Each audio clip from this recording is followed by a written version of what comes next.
I'm here with episode 5 of my Arty Musings series, and it is nighttime again, which is why I'm yellowed out with electric light. I hope you don't mind.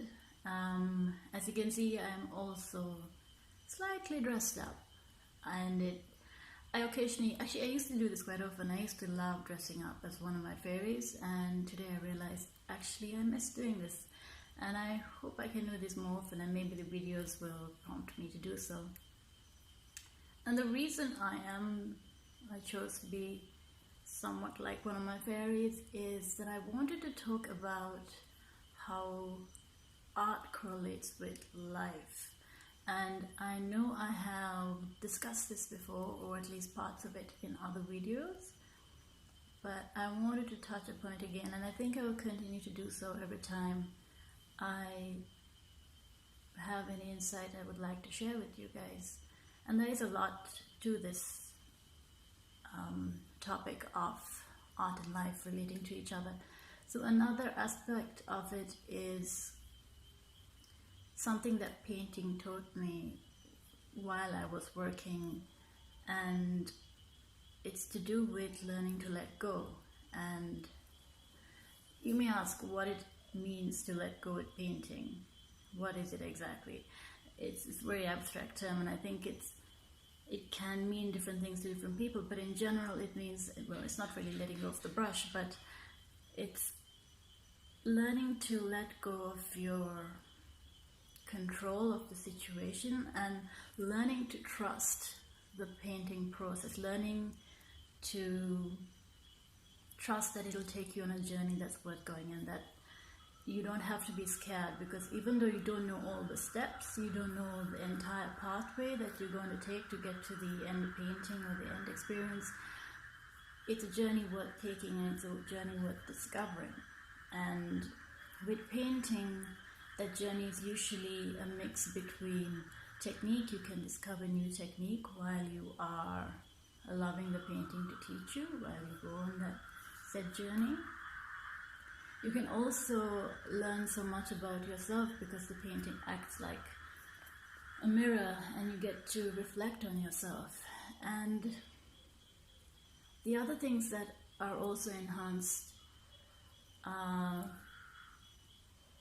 your relationship to creativity and the magic that is formed through that.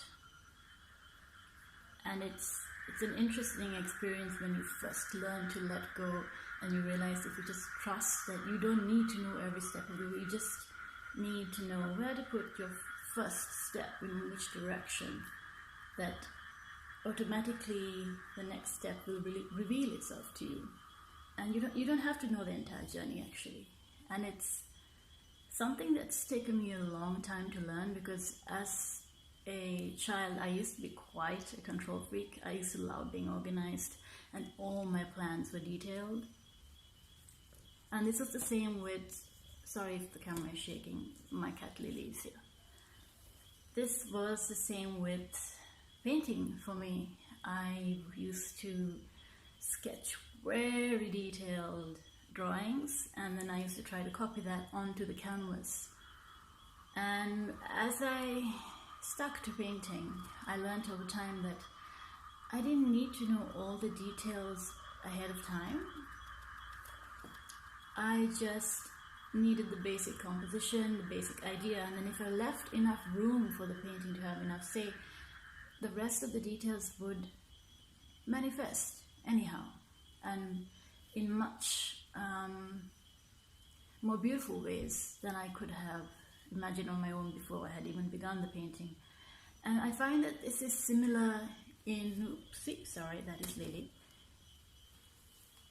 And I find that this is the same in life in general too, that I used to have very detailed plans about how I would run my day and how I would plan out my life. I am a very organized person, as I said, so I do have some idea of what I want to do for the next 20, 30 years of my life.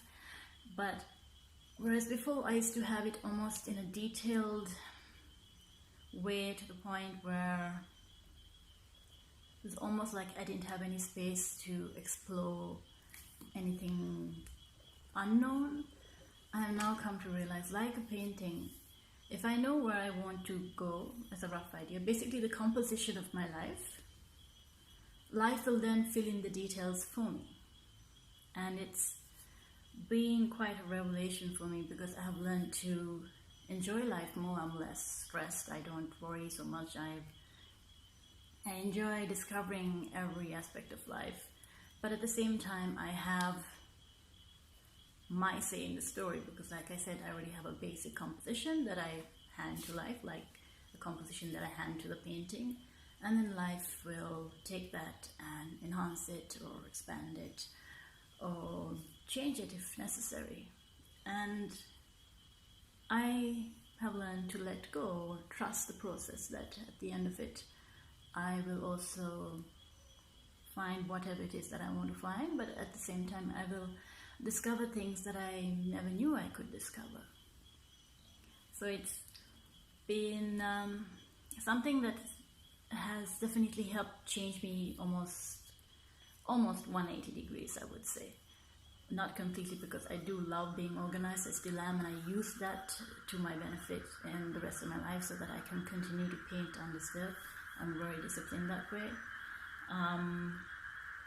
But I think that it's important to, like I said before, learn to communicate with painting or with whatever creative field that you have, and then it'll start teaching you these lessons that you can then apply to the rest of your life.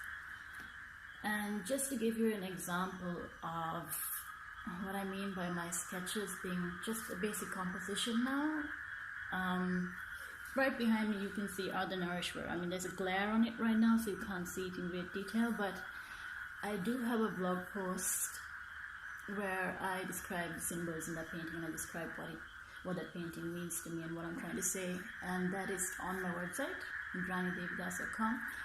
I'll actually put a link down below in the comment section, so if you do want to check out the meaning of that painting, you can do so. But if you want to see what it started out as, let me see if you can see it. It's just a basic pencil drawing. I'm not sure if it's focusing, but there's basically just a face there, and my tree of life in between, which you can vaguely see behind me. But zero detail, and I have completely disregarded detail in my sketches now. It's different when you have a large painting and you need to be somewhat careful about the composition if there are many elements, but I find that if I bog myself down with too many details, I don't allow myself to play with the painting when I start on it. I don't allow myself that childlike joy of just getting up in the morning and just going out and deciding in the moment what kind of game you're going to play. And it's the same sort of attitude that I have when I start a painting. You want to have, you want to know where you're starting from, but you do want to then just jump at it and have fun and not think about, oh well, it's got to be this image and it's got to look like that, and then it's got to paint it in a certain style, and then it becomes a chore or a task or some sort of job. And it's not supposed to be a job. It's supposed to be, or at least for me, it's supposed to be something that I use to find the magic and the bliss in life. I try not to separate myself from creativity anymore. I try to see life and creativity almost as if they're synonymous. And so it's important for me to then enjoy creativity the same way I would want to enjoy life. So that is what I wanted to say today. Basically round up the fact that you don't need to know all the steps of the journey. You can just beware, be in the now, take that first step, and the rest will come. And and don't forget to enjoy it. Step back, enjoy it, and then slowly make your way. I am now running out of time, so I will say bye and see you in the next video. Enjoy. Bye.